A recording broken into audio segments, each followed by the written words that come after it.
Hey, welcome. Today we're going to dig into something pretty fascinating. How does somebody actually become a self-made billionaire?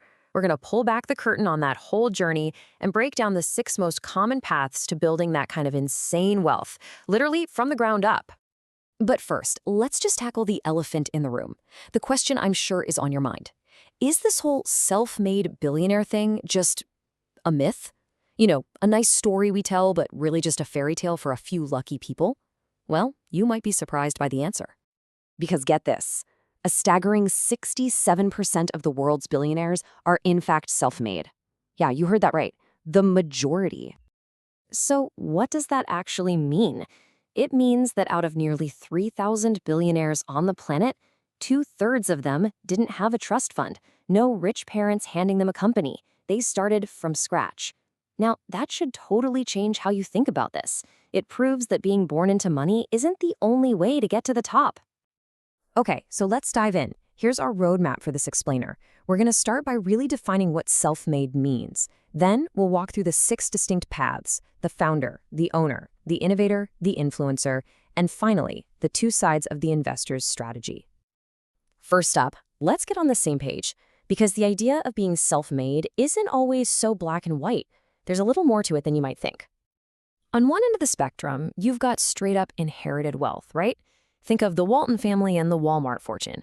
Then, on the other end, you have people who truly started with nothing. But there's also a gray area. Remember Donald Trump's famous small loan of $1 million? And look, I know it's easy to laugh at that, but think about it. Turning $1 million into $1 billion is still 1,000 times return. That is a massive achievement. The point is, no matter where you start, the journey is just unbelievably hard. All right, so now that we've got that foundation, let's get into the first and probably most common way to become a self-made billionaire. This is the classic story. You start a business from nothing and grow it into a giant. A perfect example? Howard Schultz. Back in the 80s, when he joined Starbucks, it was just this tiny little chain in Seattle that sold coffee beans, not even drinks. But Schultz saw something nobody else did. He saw the potential for a global brand, a third place between work and home. He bought the company in '87 and spent decades just grinding, raising money, expanding, and plowing every penny back into growth. So what's the big takeaway here? The founder's path is all about 3 things: having the vision to see what others miss, having the patience to wait decades for the real payoff, and having a relentless commitment to scale. It is by far the hardest path. But that's exactly why so many billionaires are founders. But, you don't always have to be the one laying every single brick yourself. And that brings us to path number 2, the incredible power of ownership. Okay, here's a fun fact that might blow your mind. Most people think Steve Jobs became a billionaire because of Apple, right? Nope, not true. In 1986, he bought Pixar for just $10 million. Now, he wasn't animating Toy Story himself, but because he owned an 80% stake, he got to capture all the value when the company blew up. That ownership stake alone made him a billionaire practically overnight. See, this path is all about leverage. You have to have the vision to spot a winner, the guts to make a huge calculated bet, and then the wisdom to step back and let talented people do their thing. Jobs didn't do the creative work, but he owned the result. All right, path number 3. This one's a biggie. It's not just a path to a billion, it's historically been the path to becoming the richest person on the planet. This is all about riding the giant wave of a new, world-changing technology. And you can see the pattern throughout history, can't you? During the Industrial Revolution, it was steel and oil that made guys like Carnegie and Rockefeller. Then came the computer revolution, and software built the fortunes of Gates and Ellison.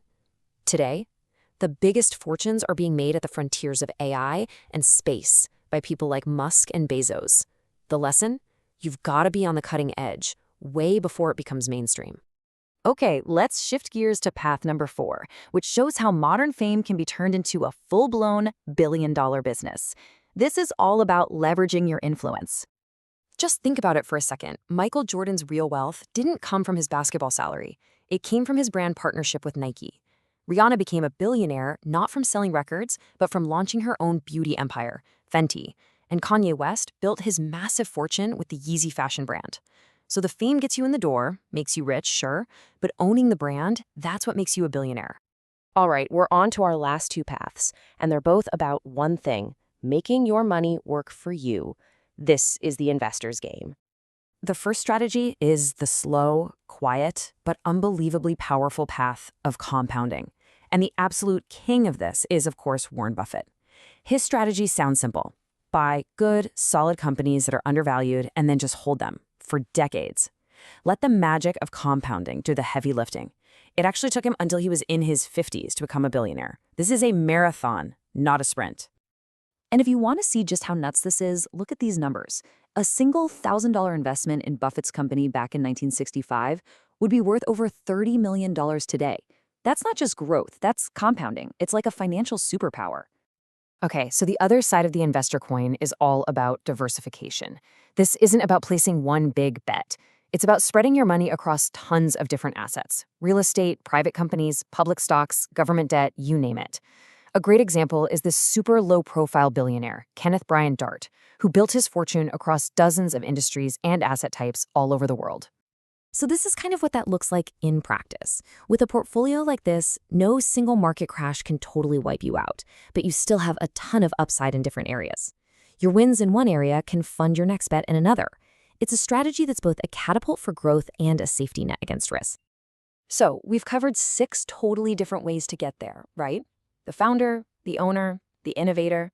But when you really look closely at all of them, you start to see this common thread, this thing that connects every single one of these stories. And here's the thing that ties it all together. Whether you're a founder or an investor, the blueprint for success is exactly the same. It's having the strategy to see an opportunity nobody else does, the persistence to stick with it for the long, long haul, and maybe most importantly, the resilience to get knocked down and get right back up, over and over again. That is the blueprint. Look, every story we talked about is unique, but those core principles, they're universal. And you don't need to follow every path, but you can learn from all of them to build your own success. So that really only leaves one question.